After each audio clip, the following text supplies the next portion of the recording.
Ang taong lumilihis sa karunungan ay haantong sa kamatayan.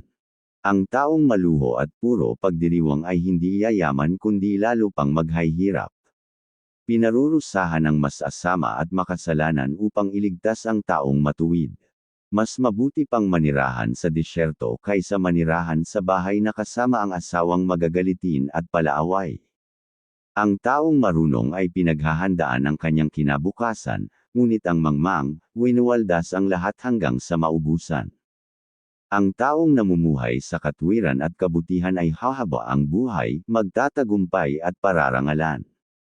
Mapapasuko ng matalinong pinuno ang bayan na maraming sundalo, at kaya niyang gibay ng mga pader na kanilang inaasahang tanggulan.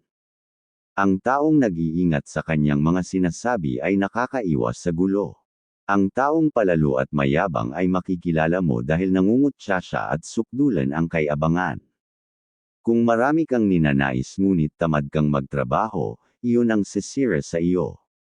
Ang taong tamad ay laging naghahangad na makatanggap, ngunit ang taong matuwid ay nagbibigay ng walang alinlangan.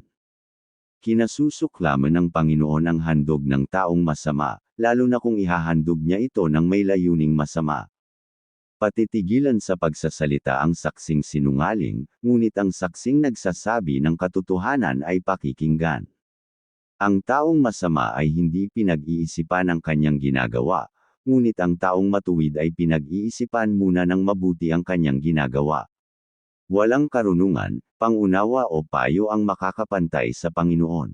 Kahit nakahanda na ang mga kabayo para sa labanan, ang Panginoon pa rin ang nagbibigay ng katagumpayan. Kawikaan Kapitulo 21 versikulo 16 hanggang 31.